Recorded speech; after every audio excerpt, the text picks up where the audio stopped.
Bismillahirrahmanirrahim. Assalamualaikum warahmatullahi wabarakatuh. Alhamdulillah wassalatu wassalamu ala rasulillah wa ala alihi wa man tabi'ahum bi ihsanin ila yaumiddin.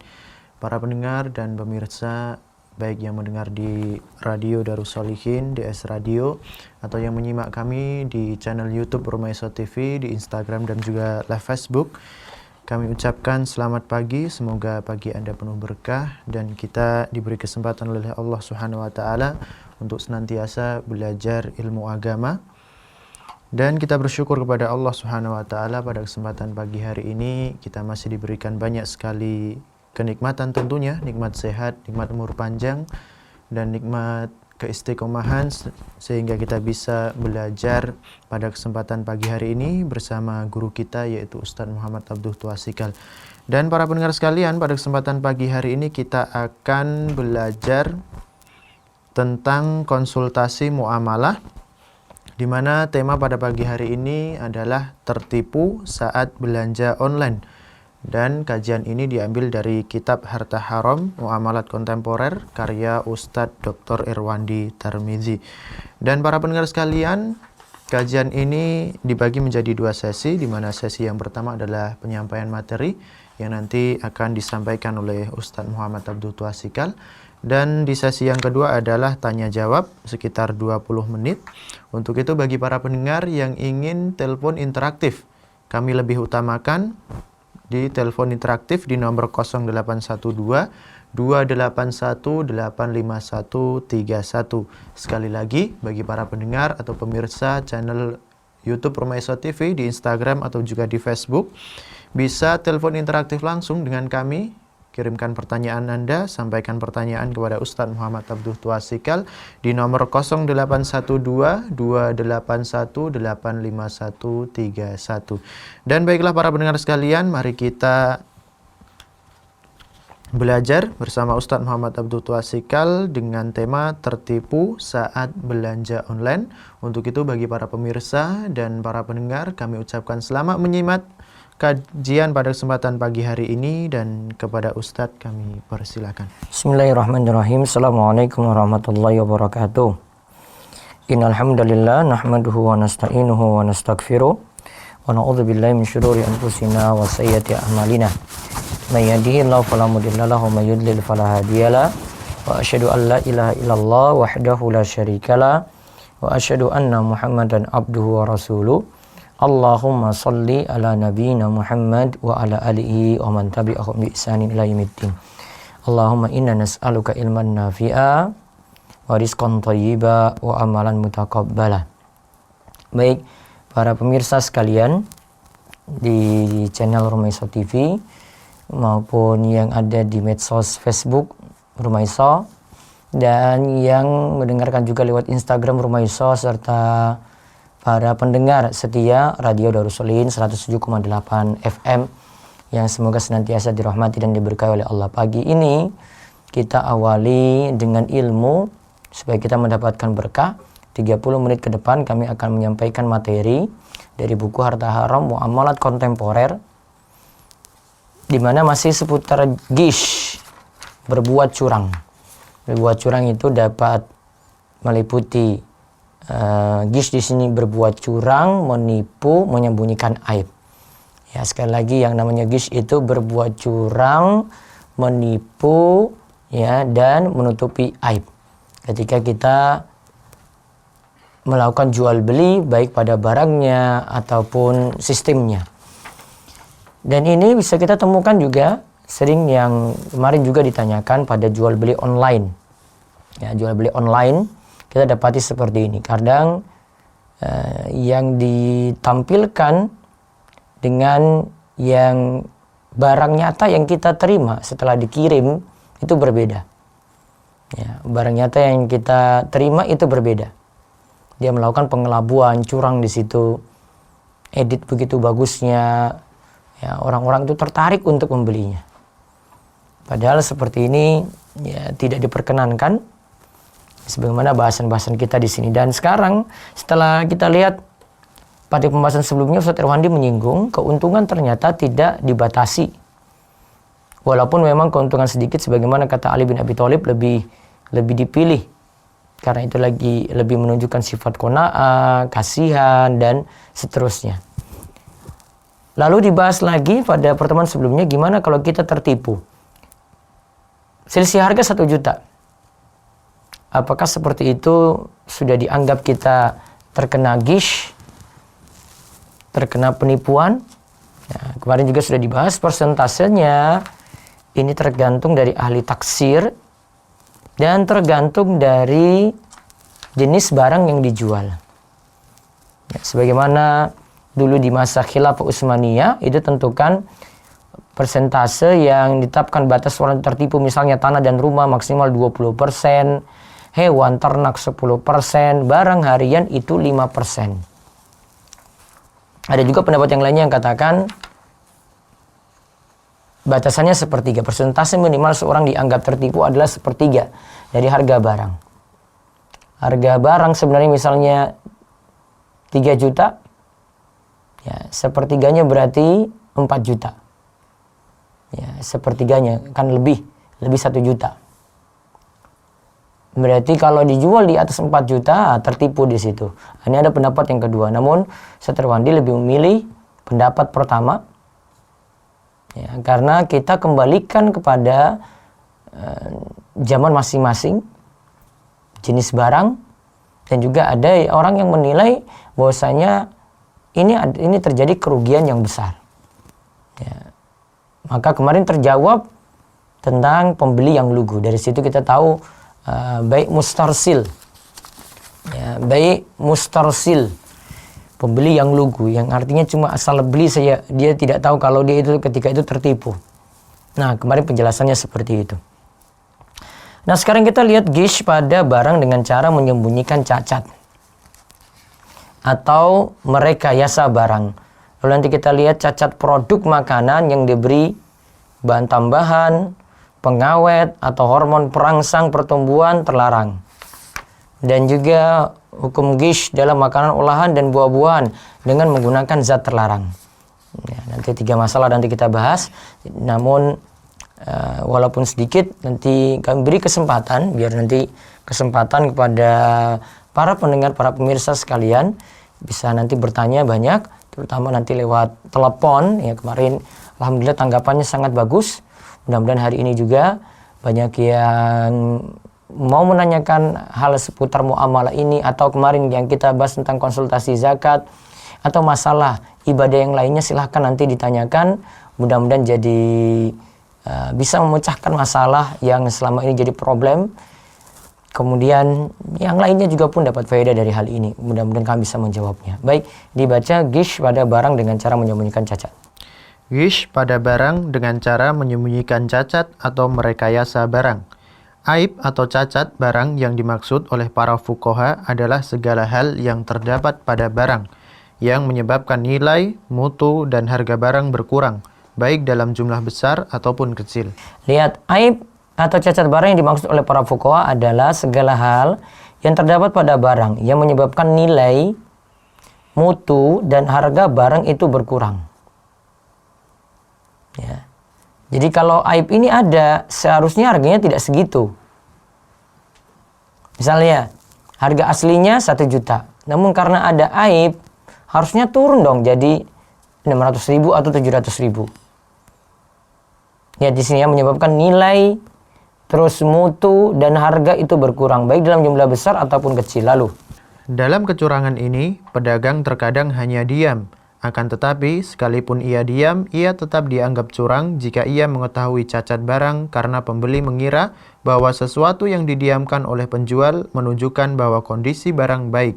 Nah, lihat, dalam kecurangan ini, pedagang terkadang hanya diam. Akan tetapi, sekalipun ia diam, ia tetap dianggap berbuat curang. Ya. Dia dianggap berbuat curang. Harusnya kan dijelaskan. Namun kadang kalau kita beli itu, ya kita beli, dia diam-diam aja. Mudah-mudahan nggak ketahuan. Kalau ketahuan ya sudahlah, biarin. Nah, kata Ustadz Irwandi di sini, jika dia diamkan, berarti dia mengetahui kondisi barang itu baik.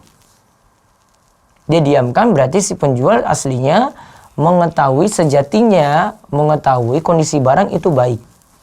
Nah, lalu. Dan tidak cukup penjual mengatakan, Saya jual barang ini apa adanya dan saya tidak bertanggung jawab dengan cacat barang. Nah, ini kalimat yang nggak boleh. Saya jual barang ini apa adanya. Kalau ada cacat, itu bukan tanggung jawab saya. Nah, terus. Karena seorang muslim diperintahkan menasihati saudaranya dan termasuk memberikan nasihat dalam berniaga, yaitu penjual menjelaskan cacat barang yang ia ketahui. Nah, penjual harus jelaskan dong. Jangan dia cuma lepas tangan seperti itu. Pokoknya kalau ada cacat, saya lepas tanggung jawab. Nah, ini kalimat yang nggak boleh. Bagi para pebisnis, maupun juga mau jual offline, jual online, dia beritahu. Oh, ini saya jual tab atau iPad ini ya. Dia jelaskan, oh ini keluaran tahun 2019. Maaf, ada lecet di pojok sebelah kanan. Ya, itu ada bekas bekas benturan gitu. Ini pernah mati laptop ini karena masuk dalam air, sekarang sudah hidup lagi.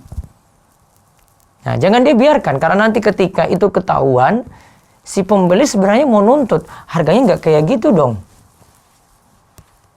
Barang yang sama kalau tidak ada cacat, ya harganya segini. Namun kalau ada cacat, seharusnya turun. Maka penjual nggak boleh katakan kayak tadi. Lalu, terkadang penjual menutupi cacat barang dengan memoles barang sedemikian rupa sehingga sangat menarik dan dapat dijual dengan harga di atas harga pasar. Nah, kadang si penjual itu nutupi cacat barang ini, dia poles bagus-bagus sedemikian rupa sampai tampilannya menarik, kemudian di pasaran harganya itu menjadi naik. Ya, padahal di situ mungkin ada cacat-cacat. Terus. Dan terkadang dengan cara menampilkan barang dengan penuh rekayasa sehingga terjual dengan harga tinggi, seperti membiarkan susu hewan tidak diperah beberapa hari agar kelihatan kantung susunya penuh saat dijual sehingga terjual dengan harga mahal, karena pembeli mengira bahwa susu hewan ini banyak. Nah, kadang pembeli itu mengira kalau di sini jual sapi dan ini sapi perah yang diambil susunya, dibiarkan tadi susunya itu nggak diperah berapa hari. Ketika dijual kelihatan full itu, Masya Allah susunya banyak sekali. Sehingga si penjual, ya, dia jual itu dia dapat harga tinggi. Padahal ketika dibawa, terus diperas, ini kok biasa saja, nggak seperti ini, harganya harusnya nggak kayak gitu dong. Nah, di sini berarti menyembunyikan cacat atau dia rekayasa. Nah, ini yang nanti jadi perhatian sekali lagi bagi para pebisnis. Ya, bersikaplah jujur, jangan berbuat curang dengan cara seperti itu. Lagi, cacat produk makanan yang diberi bahan tambahan, pengawet, atau hormon perangsang pertumbuhan terlarang. Nah, lihat, ini salah satu cacat lagi sebenarnya. Cacat produk makanan yang diberi bahan tambahan. Dikasih bahan pengawet, di sini ya, yang ini sifatnya cacat ya. Menyembunyikan cacat atau hormon perangsang pertumbuhan terlarang. Coba kita lihat keterangan beliau.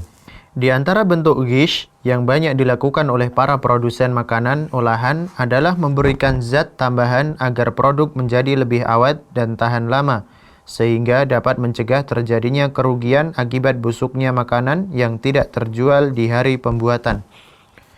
Begitu juga petani buah-buahan dan palawija. Terkadang mereka memberikan hormon agar buah lebih besar, kualitas lebih bagus, lebih cepat dituai sehingga produksi dan keuntungan berlipat ganda.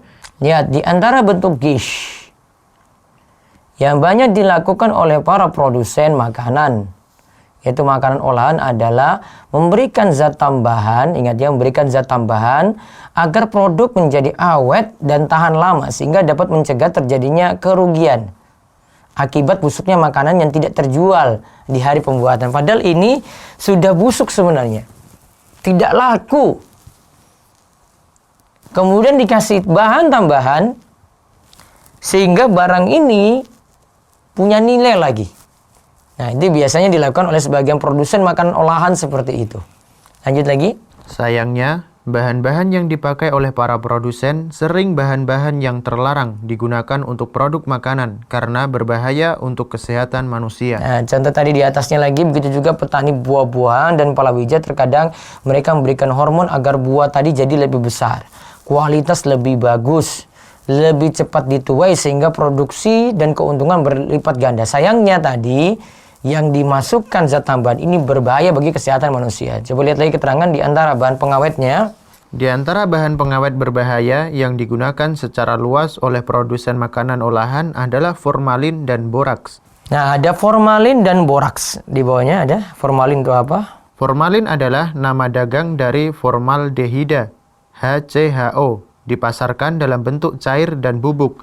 Biasanya formalin mengandung 30-40% formaldehid dalam larut air dan mengandung 10% metanol. Nah, 30-40%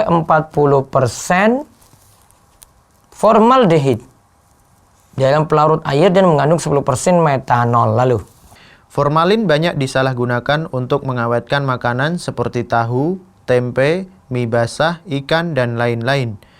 Bahan pengawet ini sangat berbahaya bagi kesehatan.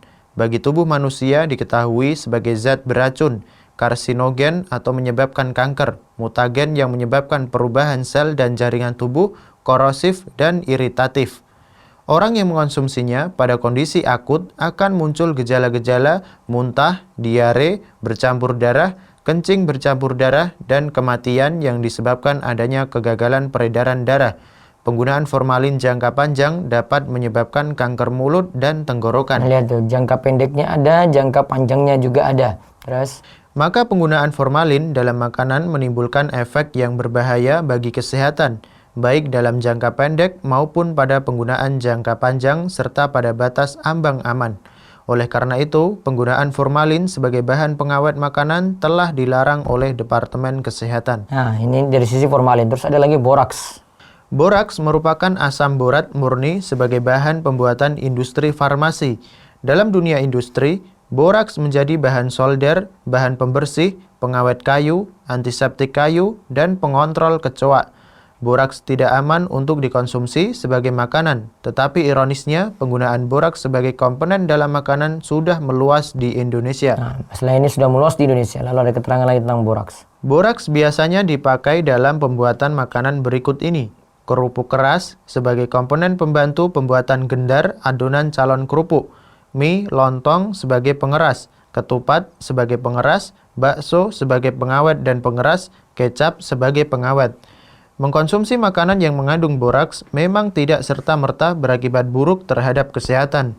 Tetapi apabila boraks masuk ke dalam tubuh manusia, maka akan menumpuk sedikit demi sedikit karena diserap dalam tubuh manusia secara kumulatif dan akibat atau efeknya akan dirasakan di kemudian hari. Dampak karena seringnya mengonsumsi makanan yang mengandung boraks akan menyebabkan gangguan otak, hati, dan ginjal.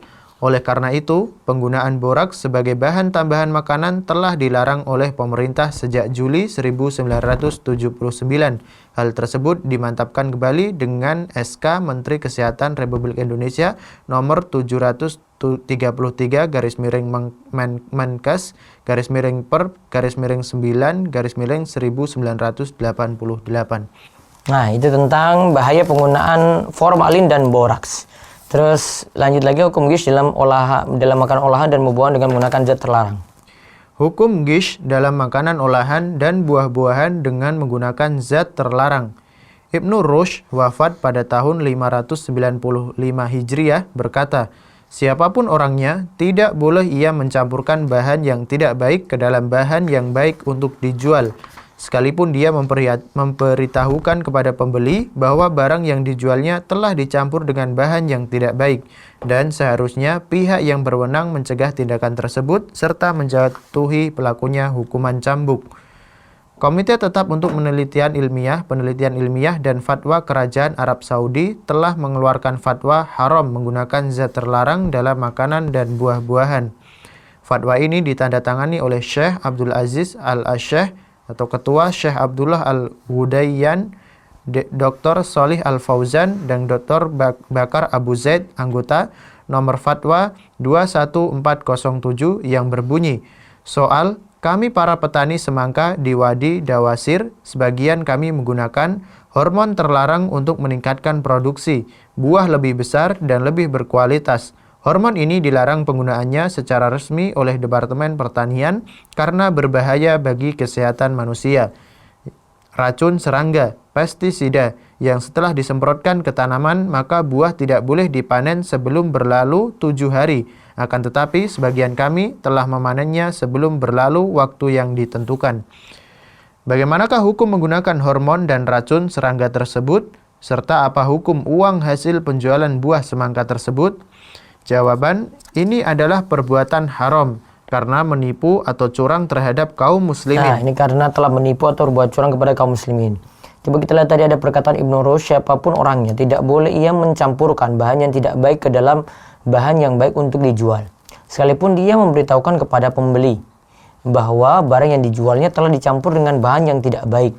Dan seharusnya pihak yang berwenang mencegah tindakan tersebut. Jadi dari pemerintah ini mencegahnya serta menjatuhi pelakunya hukuman cambuk. Terus dalam hadis diriwayatkan dalam hadis sahih, Nabi SAW bersabda, "Man ghosya falaisa minni." Sesungguhnya orang yang menipu atau curang tidak termasuk golonganku. Hadis riwayat Muslim. Perbuatan tersebut membahayakan kesehatan seluruh umat. Dan barang siapa yang melakukan demikian, niscaya Allah akan membuat pelakunya dalam bahaya juga. Pelakunya berdosa, uang hasil usahanya haram, dan ia pantas dijatuhi hukuman. Karena ia telah melakukan kecurangan dan berbuat dosa. Siapa saja yang mengetahui proses produksi dengan cara tersebut, maka ia tidak boleh memasarkan, menawarkan, dan menjualnya, karena termasuk saling tolong dalam kemaksiatan dan pelanggaran. Allah Subhanahu wa Ta'ala berfirman dalam lihat di sini perbuatan tersebut membahayakan kesehatan seluruh umat, dan barang siapa yang melakukan demikian, niscaya Allah akan membuat pelakunya dalam bahaya juga. Pelakunya berdosa, uang hasil usahanya haram, dan ia pantas dijatuhi hukuman. Lalu siapa saja yang mengetahui proses produksi dengan cara tersebut, maka ia tidak boleh memasarkannya. Jadi tidak boleh dipasarkan, tidak boleh menawarkannya dan menjualnya, karena termasuk saling tolong dalam kemaksiatan dan pelanggaran. Wala ta'awanu 'alal itsmi wal 'udwan wattaqullaha innallaha syadidul 'iqab. Dan jangan tolong-menolong dalam berbuat dosa dan pelanggaran. Dan bertakwalah kamu kepada Allah. Sesungguhnya Allah amat berat siksanya. Quran Surat Al-Ma'idah ayat 2. Hendaklah para petani tersebut dan umat Islam seluruhnya bertakwa kepada Allah. Tolong-menolong dalam kebaikan dan ketakwaan. Menghindari hal-hal yang menimbulkan dosa dan pelanggaran. Mencari usaha halal dari rizki yang baik. Jangan terpedaya dengan gemerlap dunia. Mengumpulkan harta sekalipun dari jalan yang tidak dibenarkan. Sungguh sedikit harta halal lebih baik dari harta haram sekalipun banyak. Dan menjadi kewajiban bagi setiap umat Islam yang mengetahui perbuatan tersebut memberitahukan pihak berwenang agar diambil tindakan terhadap pelakunya. Karena ini termasuk kemungkaran yang wajib dicegah. Dan menjadi kewajiban umat Islam untuk saling menasihati dalam kebenaran, kesabaran, dan menganjurkan berbuat baik, mencegah perbuatan mungkar, serta memberikan kesadaran kepada saudaranya seiman. Jadi kesimpulannya, kalau petani tadi itu menggunakan bahan yang bermasalah, ya, di sini hendaklah dia hindari. Terus dia cari usaha yang halal dan rizki yang berkah. Lalu ditegaskan di sini, rizki yang halal walaupun sedikit itu lebih baik daripada harta yang haram walaupun itu hasilnya banyak. Al-qalilu minal halali yubarak fihi wal katsiru minal haram yamhaqallahu wa yadhhab. Kata Ibnu Taimiyah, yang namanya harta yang sedikit itu akan terus diberkahi. Namun kalau harta yang banyak, ya, namun itu haram, maka tunggu saja Allah akan menghancurkannya dan kelak harta tersebut itu akan yadhhab, akan hilang. Jadi kesimpulannya dari 3 pembahasan kita kali ini, yang pertama, tidak boleh berbuat curang atau gish dengan menyembunyikan cacat atau tadi merekayasa barang. Ya. Terus yang kedua, tidak boleh menambahkan pada makanan olahan ada pengawet atau hormon yang itu nanti sebenarnya itu dari barang cacat kemudian dibuat jadi bagus. Seperti tadi penggunaan formalin dan boraks. Lalu yang ketiga ini tentang hukum tadi petani semangka ya. Di Saudi ini itu menggunakan hormon terlarang untuk meningkatkan produksi. Terus dia salah gunakan lagi pestisida. Harusnya setelah seminggu itu baru boleh dipanen. Namun dia panen itu lebih awal dari aturan tadi. Ini termasuk pelanggaran dari hadis man ghasya falaysa minni, siapa yang mengelabui dia tidak termasuk golongan kami. Semua pihak yang mendukung dalam hal ini masuk dalam ayat wala ta'awanu 'alal ismi wal udwan wattaqullaha innallaha syadidul iqab. Nah, bahasan selanjutnya itu ini tentang barang dagangan, merek dagang. Merek dagang situ ada nama, simbol ya, atau gambarnya, hurufnya, kata atau tanda lainnya yang digunakan oleh suatu perusahaan untuk memberi nama pada barangnya dengan tujuan untuk membedakan dengan barang yang lain. Terus merek dagang ini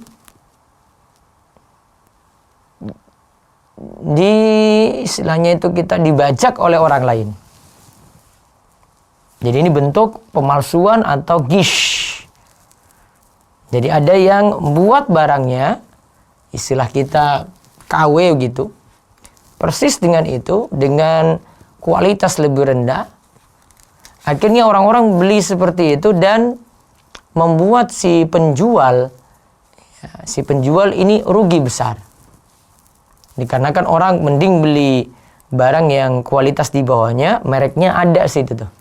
Padahal dia melanggar ya merek dagang ini yang sudah ada patennya.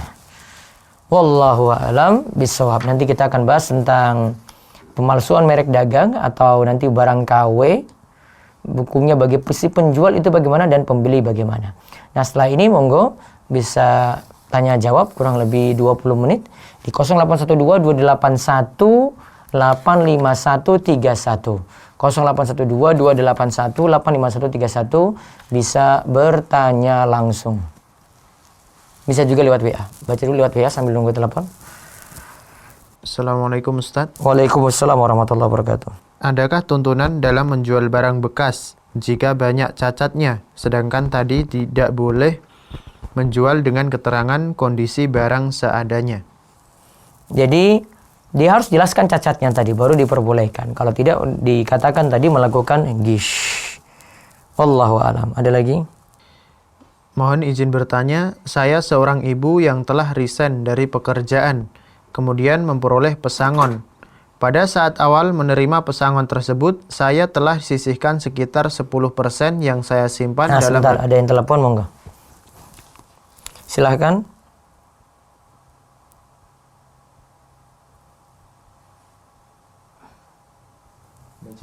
Ya, nggak jadi. Baca lagi, ulang. Mohon izin bertanya, saya seorang ibu yang telah resign dari pekerjaan, kemudian memperoleh pesangon. Pada saat awal menerima pesangon tersebut, saya telah sisihkan sekitar 10% yang saya simpan. Baik, silakan. Waalaikumsalam warahmatullahi wabarakatuh. Dengan ibu siapa, di mana? Halo? Ya, bisa matikan dulu suara dari ininya Bu, yang siarannya. Ibu matikan dulu siarannya Bu, biar nanti suara nggak double. Iya. Ya, silakan. Mana? Ibu matikan dulu, yang ibu dengar di situ, nanti suaranya double, ibu akan bingung. Iya, baik. Ya, nama dengan siapa Bu, dari mana? Halo, nama dengan siapa, dari mana? Nggak jadi, baik. Baca lagi, ulang.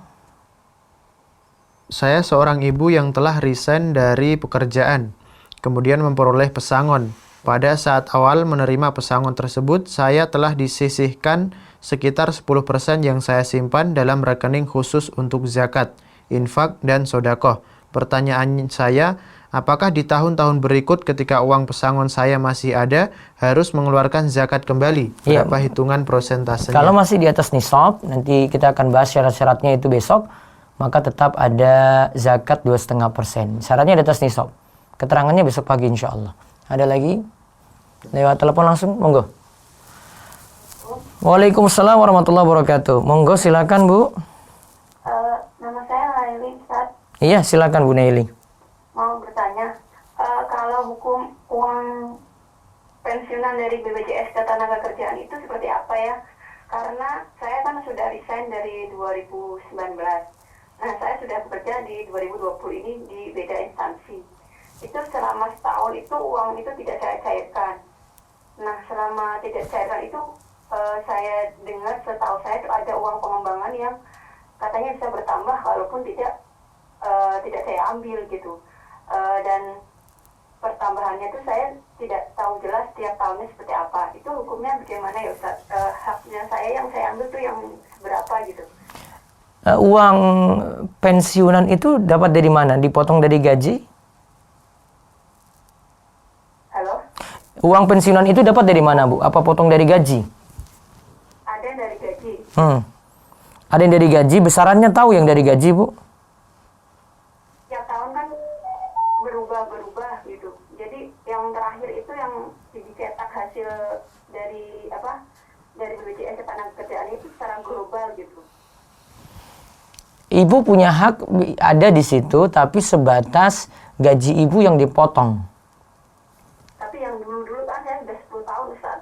Jadi yang dulu-dulu saya nggak ngerti. Jadi yang dicetak itu yang tahun sekarang gitu. Rinciannya tuh ada saldo akhir, iuran, sama dana pengembangan. Nah, dana pengembangan ini dari BPJS-nya bilangnya itu dia bisa bertambah kalau nggak diambil gitu. Apakah yang tidak saya ambil yang dana pengembangan saja? Iya, dana pengembangan tidak boleh diambil, riba di situ. Nah, dana pengembangan itu apakah bisa saya sedekahkan untuk misalnya jalan umum, ataukah bisa saya sedekahkan untuk keluarga saya, misalnya ada saudara saya yang janda atau yang kurang mampu gitu? Boleh. Sama seperti penggunaan harta riba. Kenapa? Dibolehkan, sama seperti penggunaan harta riba. Oh, bisa untuk jalan umum atau saudara saya sendiri Boleh, iya. Itu harusnya masuk syubhat ya? Iya, itu masuk harta syubhat, ibu tidak boleh pakai pribadi. Keluarkan untuk orang lain boleh. Baik, Ustaz. Iya. Waalaikumsalam Bu, iya.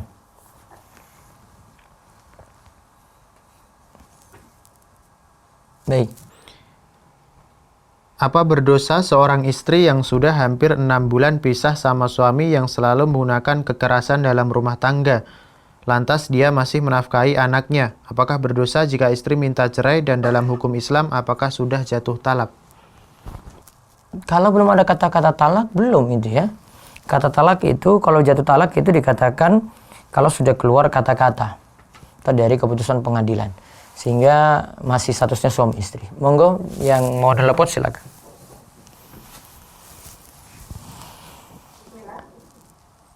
Ya, Assalamualaikum Bu.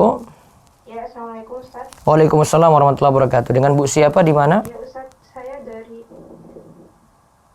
Afan Ustaz, tidak kedengeran. Dengan Bu siapa di mana? Dengan Latifah dari Bantul. Iya, silakan Latifah. Ya Ustaz, apakah boleh jika bunga tabungan pribadi itu dikeluarkan, lalu cara membersihkannya itu dengan diuangkan dan dibuat masker gratis dengan maksud untuk umum Ustaz. Jadi nanti sudah jadi maskernya itu dan kita kasih ke tempat-tempat umum dengan niatan masker tersebut jadi fasilitas umum Ustaz. Boleh diniatkan seperti itu, nggak masalah. Saya sudah sering jelaskan kalau uang syubhat atau riba itu tidak boleh untuk dua penggunaan saja. Tidak boleh pribadi dan tidak boleh digunakan untuk bangun masjid. Selain itu boleh. Misalnya tadi ibu uangkan terus dipakai untuk buat masker yang dibagi umum, sama saja tujuannya masih dibolehkan. Berarti tidak boleh ya Ustaz? Boleh, boleh. Oh boleh. Iya. Oh baik Ustaz. Ya. Boleh satu lagi tidak ya Ustaz? Ya silakan, silakan. Silakan. Silakan Bu. Ya. Apakah boleh jika kita menerima tambahan dari deposito bank syariah, akad mudharabah dari pihak bank. Jika pihak banknya itu sudah berkata kalau banknya rugi, maka saldo kita juga ikut berkurang, Ustaz. Apakah ini sama seperti ambil bunga? Apa Ibu tahu usaha realnya yang dilakukan pihak bank tadi? Jadi wujud usahanya itu apa? Ini Ibu punya uang ya, Ibu setor modal sekian. Ibu tahu usahanya apa gitu yang dijalankan oleh pihak bank? Maaf Ustaz, yang saya maksudkan itu tabungan Ustaz. Jadi itu. Iya kan dia kan bilang itu Iya kan dia bilang itu mudharabah. Mudharabah berarti ada usaha real. Iya. Nah, Ibu pernah diberitahu nggak ini usahanya untuk misalnya pengusaha pisang goreng gitu, atau semisal itu digunakan, atau cuma dia bilang saya nanti ada keuntungan dikasih sekian, kalau rugi ya sama-sama nanggung rugi. Ada nggak diberitahu kayak begitu? Hanya dibilang kalau untung sekian, terus nanti kalau rugi sama-sama nanggung rugi, Ustaz. Nah, itulah tanda tanyanya di situ, usahanya nggak real berarti. Oh, berarti tidak boleh, Ustaz. Iya, jadi Ibu cuma dikasih untung saja, rugi ya nanggung bareng-bareng. Iya, itu sudah sistem bagus. Tapi masalahnya kan saya ingin tahu itu usahanya apa. Jangan-jangan kok sudah baru jalan 1 bulan sudah dapat untung. Ya, padahal kalau Ibu coba tanam modal sendiri ya, Ibu jalani modal sendiri. Apa mungkin dalam waktu 1 bulan itu modal sudah balik terus kita raih untung terus? Kan tidak. Ada berlalu waktu dulu berapa lama gitu. Ya, jadi itu yang dikritik oleh pakar-pakar syariah di situ. Bisa mengkaji hal ini saya lupa judulnya. Ustadz Arifin Badri itu punya buku tentang masalah ini. Dia mengkritik bank syariah dari sisi usaha ini. Iya, sistemnya kayak gitu. Namun usaha realnya mana gitu. Jangan cuma klaim aja ada usaha kalau ada untung gitu. Iya, saya mau tahu usaha ini dikasih ke siapa. Jangan cuma teori saja begitu. Nah, itu yang nanti Ibu sering kritisi di situ. Ibu harus kritis juga. Maka kalau saran saya tidak dimanfaatkan keuntungan tadi. Jadi Ibu cuma simpan saja. Baik, Ustaz. Ya. Jazakallahu khairan. Waalaikumsalam. Ada lagi? Silakan. Ya, masih ya. Monggo yang nanya langsung 0812 281 85131. Ya. Halo, Assalamualaikum. Assalamualaikum Ustaz. Waalaikumsalam warahmatullahi wabarakatuh. Dengan siapa di mana? Dengan Pak Rahman di Bontang. Oh iya, Pak Rahman yang kemarin ya. Silakan Pak Rahman. Ustaz, mau tanya, cara Iya. berbisnis online yang berkah dalam Islam. Bisnis online yang berkah dalam Islam. Ini antum mau bisnis atau bagaimana? Antum mau bisnis atau bagaimana? Mau bisnis Ustaz? Belum ada bisnis ini. Halo Rahman. Sudah Pak Ustaz. Sudah apa usaha antum sekarang?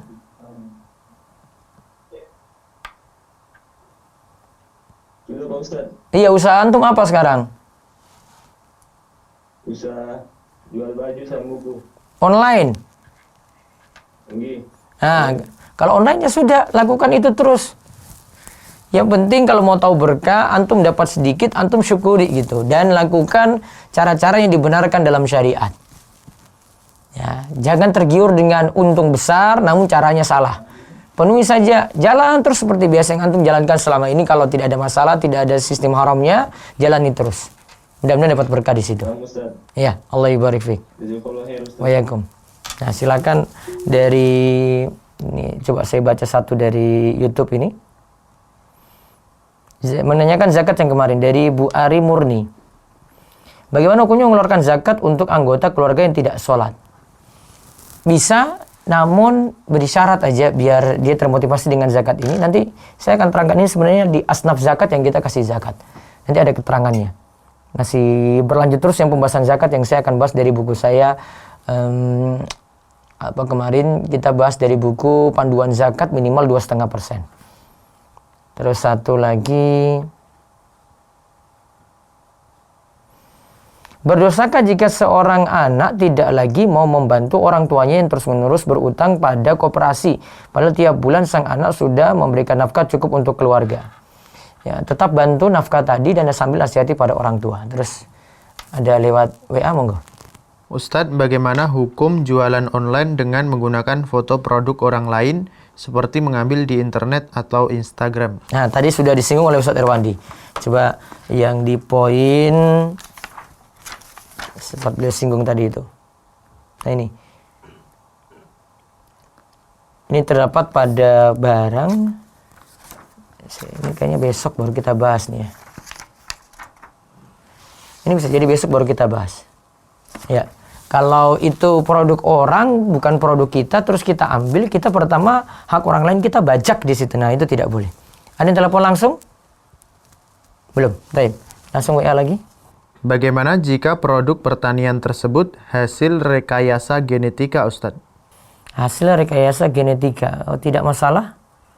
Selama tadi ya, yang rekayasa itu pokoknya tidak mengelabui, tidak menipu, tidak melakukan gis, tidak menyembunyikan cacat barang gitu. Dan tidak memudaratkan manusia. Nah, itu syarat-syaratnya di situ yang diperhatikan. Ada lagi? Bagaimana hukum menjual sebuah produk snack ternama? Ada, silakan. Ya, assalamualaikum. Waalaikumsalam. Dengan siapa di mana? Dengan Feni dari Cilegon. Ya, silakan.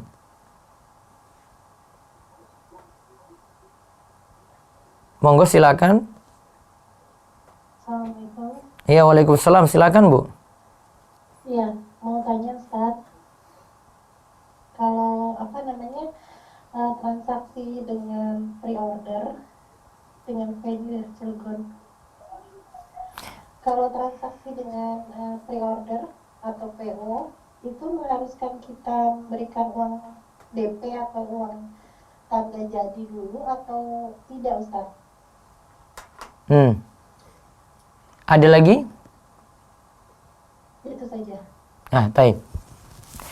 Baik, untuk Feby tadi di Cilegon. Kalau pre-order apakah perlu ada tanda jadi? Sebenarnya mungkin yang ditanyakan misalnya DP atau uang muka terlebih dahulu ya. Dan barangnya itu dijanjikan.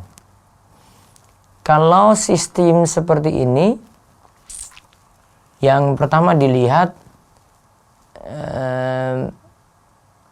dari pihak yang janjikan barang, dia memang menjanjikan kalau barang itu pasti nanti akan datang.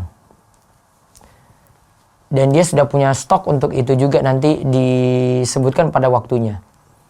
Kalau kita kasih uang duluan, ya, kita kasih uang duluan berarti orang yang punya barang tadi berutang ke kita. Nanti kalau barang sudah datang utuh, baru kemudian kita bayar lunas. Dari sisi hukum sih tidak masalah. Yang penting di situ tidak ada penipuan, ya, tidak ada akhirnya si pembeli nanti protes karena terjadi goror, pengelabuan, ya, atau spekulasi tinggi. Juga tidak ada bentuk kezoliman dan lain-lain. Jadi asalnya masih dibolehkan. Wallahu a'lam. Ya, baca lagi lewat WA. Bagaimana hukum menjual sebuah produk snack sebuah produk snack ternama kemudian di-repacking sendiri tapi masih tetap menyertakan sobekan merek dagang aslinya? Tidak boleh, itu gish. Itu memalsukan merek dagang. Akan dibahas besok 2 hari berikutnya. Monggo, ada tanya langsung Kak? Tak. Baik. WA lagi. Saya mau tanya Ustadz, jadi saya punya warkop di Bekasi dan dalam kondisi seperti ini warkop saya tetap ramai. Padahal di daerah warkop saya sudah dilarang untuk kumpul. Karena warkop ini milik bertiga bersama teman dan teman saya tidak setuju untuk menutup sementara. Apakah saya dosa, Ustadz? Antum berdosa, dan kalau ada yang kena penyakit gara-gara antum nanggung dosa lagi. Kemudian kalau ada yang kena sampai mati, antum juga jadi sebab orang lain mati. Dan siap bertanggung jawab di sisi Allah besok. Untungnya di dunia itu tidak seberapa dibandingkan dengan nyawa orang yang antum itu korbankan. Maka bertobatlah pada Allah, dan tidak seperti itu prinsipnya. Sampaikan pada teman nasihat saya ini. Kalau dia mau sadar, mudah-mudahan Allah beri hidayah. Ada lagi? Saya Haris dari Jakarta. Saya lihat di internet video sholat jamaah di Masjidil Haram dengan posisi soft tidak rapat, physical distancing. Apakah sholat jamaah bisa kita lakukan? Antum salah lihat gambar kali. Ya, mereka tetap rapat, namun rapatnya nggak terlalu rapat-rapat banget. Di sini physical distancingnya bukan jarak 2 meter seperti Indonesia, tetap rapat itu. Namun orang Saudi tidak mewajibkan merapatkan soft. Merapatkan soft itu sunnah, pendapat yang paling tepat. Jadi antum mungkin salah lihat gambar yang pertama, ya. Di sini nggak pakai jarak 2 meter yang saya lihat langsung di Mekah ya. Coba nanti dilihat lagi videonya. Orang Saudi memang tidak terlalu rapat karena menganggap yang penting softnya lurus, nggak mesti dibuat rapat kayak orang Indonesia sebagian jamaah itu sampai sempitan kayak gitu. Nggak, di Saudi nggak kayak begitu. Dan itu memang juga nggak wajib. Dan itu nantinya menzolimi juga orang-orang yang punya kebutuhan mendapatkan space yang lebih banyak begitu. Jadi dipahami seperti itu. Nanti lihat videonya baik-baik. Jangan langsung menuduh orang Saudi seperti tadi. Saya seorang pegawai negeri, tapi saya ingin beralih belajar menjadi pedagang. Apakah dosa jika saya keluar dari instansi saya, Ustadz?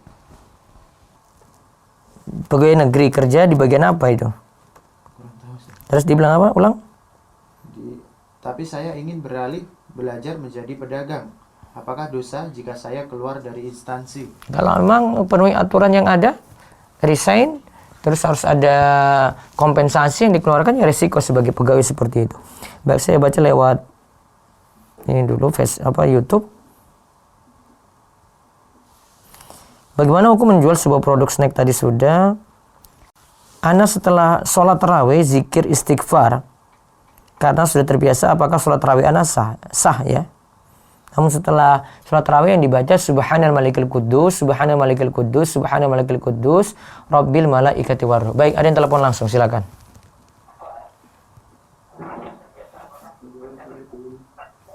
Ya, Assalamualaikum. Dengan Pak siapa?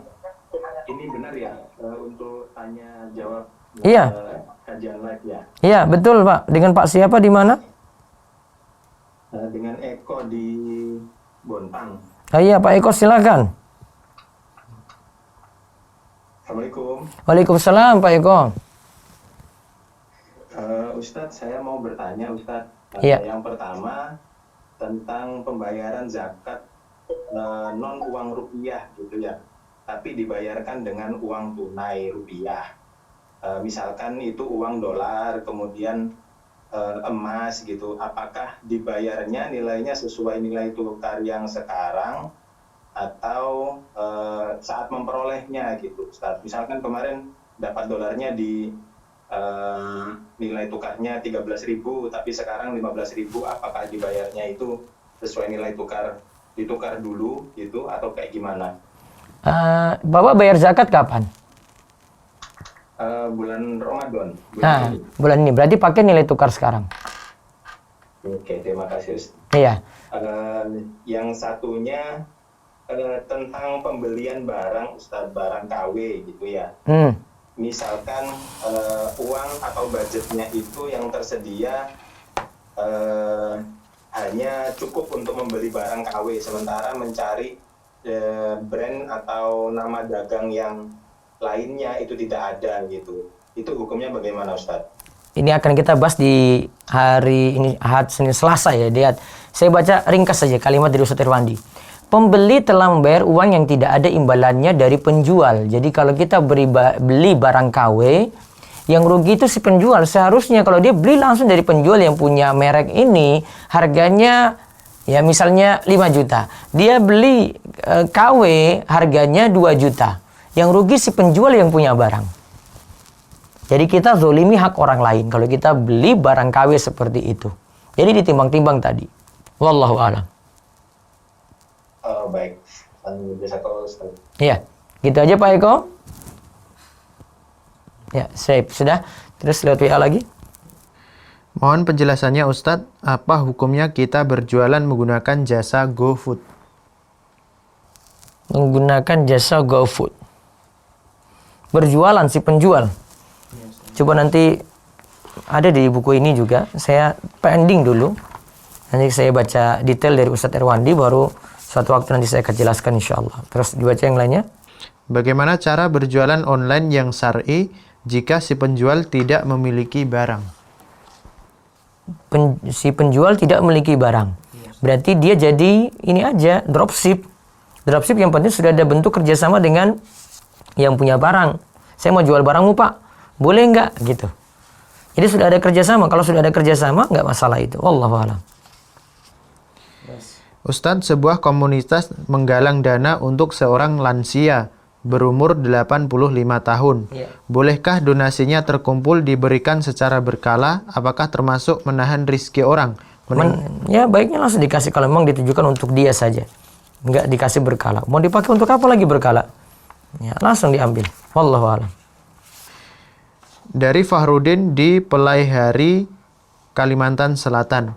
Mau bertanya bagaimana hukumnya menjual barang secara online sistem kemitraan. Jadi menjualkan barang tapi atas nama kita. Sedang barang dikirim langsung dari pemilik barang ke pembeli. Tanpa kita yang menjual melihat memiliki barang tersebut. Bisa asal kita dengan yang punya barang itu kerjasama. Jadi dia sudah percayakan ke kita, kita promokan. Nanti Pak, kamu yang punya barang nanti kirim langsung ke ini ya. Nah gitu. Harus ada kerjasama seperti itu. Kalau tidak ada, kamu suruh yang si punya barang itu kirim saja. Oh nggak boleh. Kamu lepas tangan namanya. Baca lagi. Sebentar ini di YouTube dulu. Saya mau tanya, apa hukumnya jika kita berbisnis jasa foto bayi? Apa hal yang harus diperhatikan dalam berbisnis dalam jasa ini? Ini apa yang dijual foto bayi ini? Ada di sini sebenarnya hukum jual beli gambarnya, jual beli gambar dijelaskan oleh Ustaz Irwandi juga. Nanti diperinci lagi apa yang dimaksud.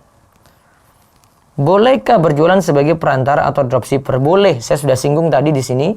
Kalau memang ada bentuk kerjasama dengan yang punya barang, ya dia tahu, amanatkan ke kita, kemudian kita promokan itu. Dan kita suruh yang punya barang tadi kirim langsung. Dan kita tidak lepas tangan kalau ada yang komplain.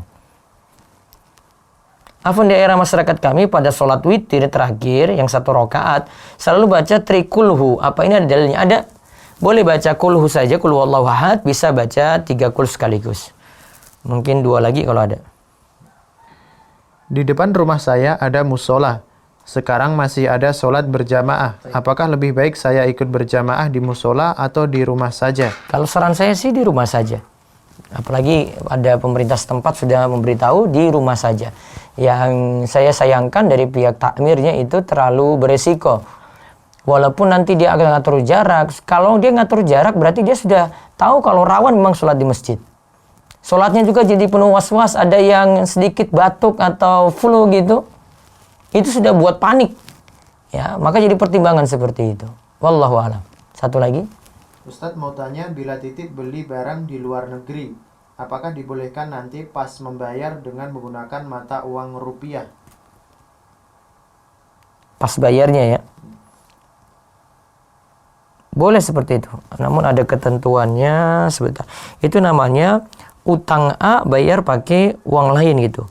Utang rupiah bayar pakai dolar misalnya. Atau utang dolar bayar pakai rupiah. Sebentar, saya pernah bahas ini di rumah Iso, ada fatwanya. Nah itu. Kayak utang uang dibayar dengan emas.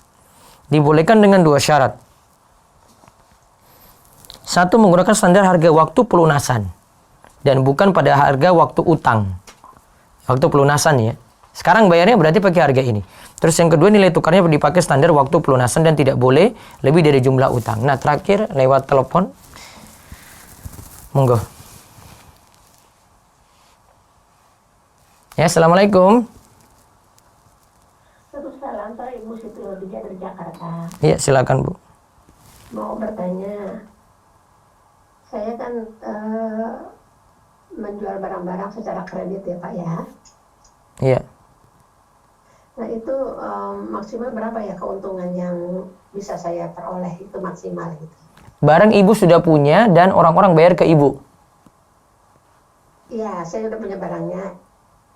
Nah, keuntungannya Ibu bebas. Kalau Ibu sudah benar-benar memiliki barang tanpa kerjasama dengan biaya pembiayaan. Ya? Terserah Ibu ambil keuntungan berapa. Dibolehkan. Yang penting Ibu punya barang. Oh, tidak ada maksimal berapa? Tidak ada. Kita punya barang, sudah saya beli. Jadi orang pesan, saya beli. Iya. Yang penting Ibu sudah memiliki barang tadi. Ibu mau kreditkan, akhirnya Saya sendiri. iya. Jadi misalnya modal ibu beli 100.000. Karena dia cicil akhirnya nanti totalnya jadi 200.000. Boleh-boleh saja. Yang penting ibu punya barang tadi. Oh baik, terima kasih Ustaz. Assalamualaikum. Waalaikumsalam warahmatullahi wabarakatuh. Baik, pertanyaan dari Bu Siti Khadijah Jakarta kita anggap sebagai pertanyaan terakhir dan kami cukupkan, mudah-mudahan manfaat, dan insyaallah besok pagi lagi kita bahas tentang zakat. Jadi bergantian ya, harta haram muamalat kontemporer, kemudian kita beralih lagi bahas tentang masalah zakat. Siangnya jam 2 siang, diingat ini pembahasan bagus sekali tentang bagaimana kita mengenal Nabi kita Muhammad SAW dari buku atau kitab Syama'il Muhammadiyah karya Imam Tirmizi. Nanti siang tentang bagaimanakah semangat Nabi kita Muhammad SAW dalam beribadah. Ikuti terus. Bagi yang belum berlangganan dengan channel Romeso TV bisa subscribe ya, sehingga kalau ada kajian terbaru atau ada live seperti ini biasanya ada notifikasinya dinyalakan biar bisa mengikuti kajian-kajian seperti ini selanjutnya. Dan sampaikan kebaikan ini pada yang lainnya. Dan yang kita bahas ya sekali lagi, kalau pagi ini harta haram muamalat kontemporer. Besok ada buku zakat, panduan zakat, saya sudah upload atau sudah unggah di rumeso.com, nanti tinggal diunduh saja, kemudian silakan manfaatkan. Itu versi non komersil. Monggo kita cukupkan ya, dan silakan ditutup. Demikianlah para pendengar sekalian dan pemirsa yang telah menyimak kajian pada pagi hari ini, di mana pada kesempatan pagi hari ini kita telah belajar bersama Ustadz Muhammad Abduh Twasikal tentang konsultasi muamalah dengan tema tertipu saat belanja online. Semoga dengan apa yang disampaikan oleh Ustadz Muhammad Abduh Twasikal menambah ilmu kita terkait dengan muamalah, sehingga kita bisa lebih hati-hati dalam kita itu bermuamalah. Baiklah, kita tutup kebersamaan kita pada kesempatan pagi hari ini. Kami kerabat kerja yang bertugas mengucapkan selamat menjalankan ibadah puasa, dan jangan lupa nanti pukul 14 sampai pukul 15 waktu Indonesia Barat kita akan kembali bertemu lagi bersama Ustadz Muhammad Abduh Twasikal dengan pembahasan tentang kisah kehidupan Nabi Shallallahu Alaihi Wasallam diambil dari kitab Syama'il Muhammadiyah karya Imam Tirmizi. Baiklah, kita tutup kebersamaan kita pada kesempatan pagi hari ini. Kita tutup dengan doa kafaratul majelis. Subhanakallahumma bihamdika asyhadu alla ilaha illa anta astaghfiruka wa atubu ilaik. Kami kru yang bertugas mengucapkan wassalamualaikum warahmatullahi wabarakatuh.